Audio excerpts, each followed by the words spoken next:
Hi everyone, my name is Tanea and I am here with Abort Ignorance Montana. If you haven't heard of Abort Ignorance Montana yet, we're just a platform that is dedicated to sharing easy to understand information about what abortion is and what the abortion laws are in Montana. So that being said, the main thing that we're talking about right now is Constitutional Initiative 128. If you don't know or haven't heard of CI-128 yet, go ahead and check out a previous video that we have called What is CI-128? And that will tell you all about it.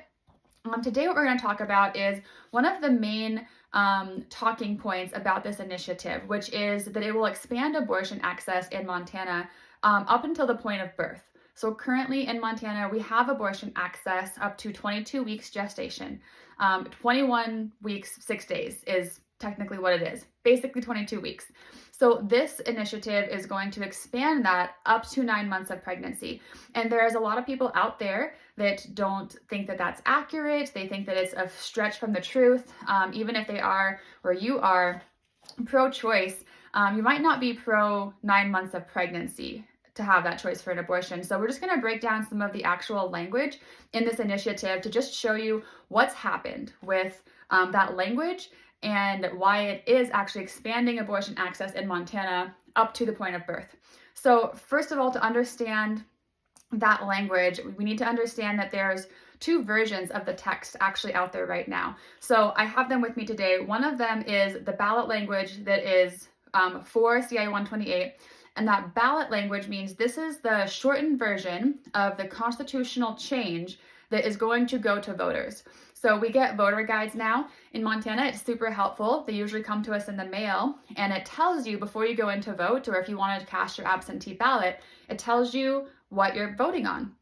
And so this is that language. It's a one paragraph piece of paper that shows what that language is going to be. So this is what you're going to see when you go to the polls or submit your absentee ballot. So there's that shortened language. That always happens with every initiative like this. That's normal. The other information that's out there right now is the actual complete text of the constitutional change. So you can see that's longer. So this is the actual verbiage that's going to go into our state constitution to amend it, and it's going to amend Article 2, Section 36 in our state constitution. And this is the full actual language of what's, if you vote yes for CI-128, this is what's going to change in our state constitution. So some backstory of that is, I'm not a lawyer, I'm not a legislator, but this is my current understanding, is that the Attorney General, currently Austin Knudsen, he's in charge of writing the ballot language, the language that will go to voters whenever something like this comes through. The history of what I understand happened was he did that for this initiative, and the Montana Supreme Court actually intervened in that process, and they said, what you wrote, we don't like it. It doesn't accurately represent the initiative itself, the constitutional change.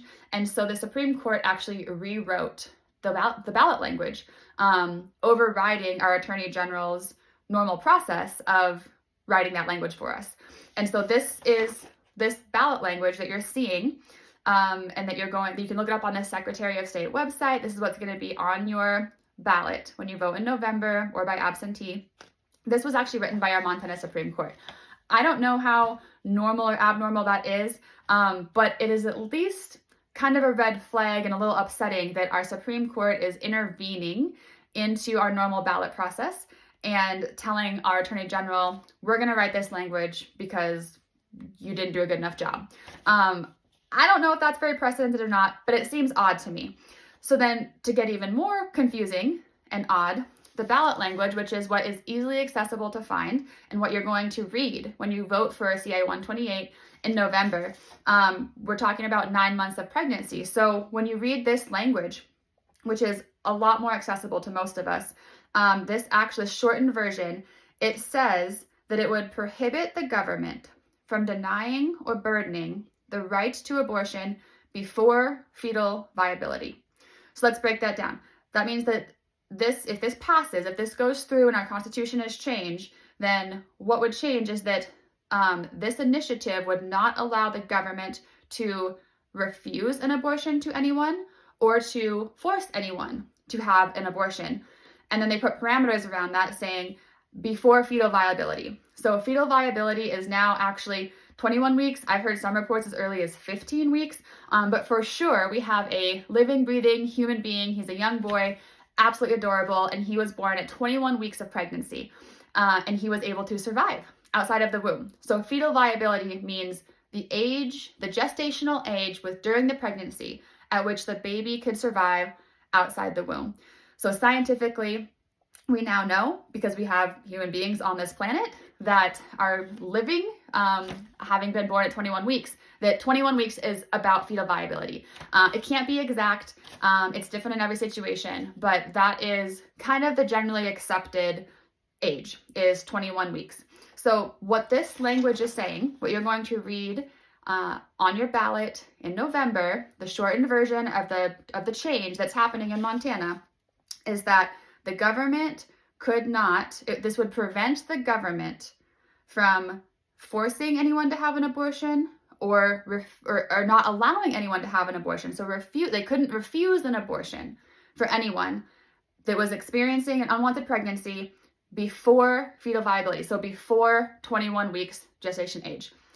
We already have that in Montana. That's already happening. So if you read this, you might think, yeah, that doesn't mean 9 months of pregnancy. That just means what we currently have. We're just putting it into our state constitution because we want to affirm our right to choose.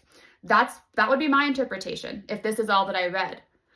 However, if you go to the actual constitutional change that's going to take place and read the actual text, the current information that we have is that is this text. So it's 3-4 paragraphs.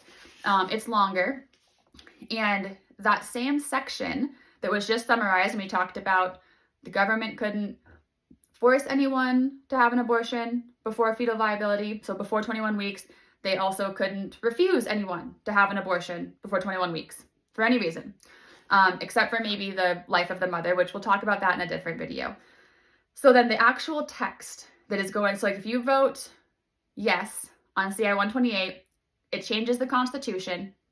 What actually is going to change in our Constitution, the actual verbiage says, the government may regulate the provision of abortion care after fetal viability, provided that in no circumstance shall the government deny or burden access to an abortion.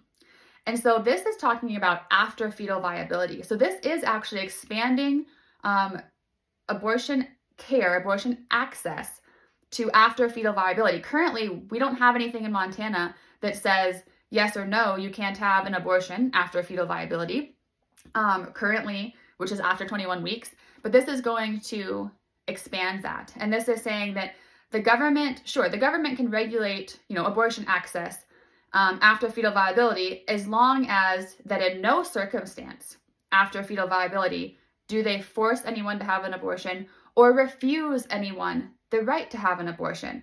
So the actual constitutional text is moving that age range of when we could access abortion in Montana up to after fetal viability, which is 21 weeks about, up to the point of birth. And this is saying that the government could not deny any person in Montana, any woman in Montana, to have an abortion after fetal viability. So between 21 weeks and 9 months. So this is actually expanding abortion access in Montana up to 9 months of pregnancy. And I think that is alarming for many of us, not just those of us that would say we're pro-life, but even those of us that would say we are pro-choice, or that we, maybe we don't agree with abortion, but it's not our business, right? We think that women should have, it's between them and their doctor. But where do we actually draw the line? And I think many of us would draw the line at the point when we know the baby could survive. They could survive outside of the womb. And we don't currently have that happening in Montana, but the actual language that's going to change in our Montana state constitution says after fetal viability, the government could not deny anyone the right to have an abortion. So that could happen at 8 months of pregnancy.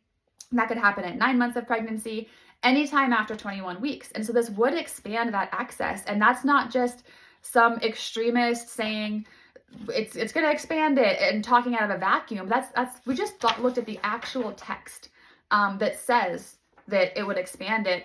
And I personally think that this is pretty, it's misrepresenting. So when you read the ballot language, what you're going to get in the mail, if you're doing absentee ballot or if you're going to go in and have your ballot cast in person, you're going to read this that says before fetal viability.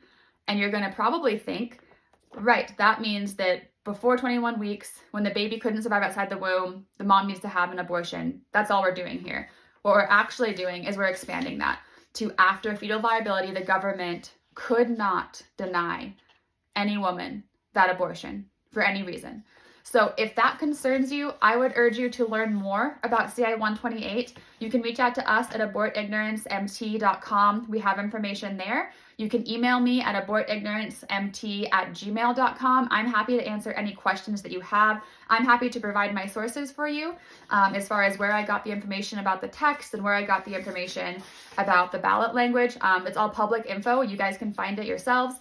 So I'm just here to encourage you to learn more about this initiative before you vote yes, because it's pretty confusing as to what actually could take place when you just look at the face value of this ballot language that's not accurately representing what could change in Montana from the constitutional text that's been brought forward that wants to get changed. So I just urge you to learn more about it. Again, it's abortignorancemt@gmail.com if you have questions, or abortignorancemt.com if you want to find more info. Thanks and have a great day.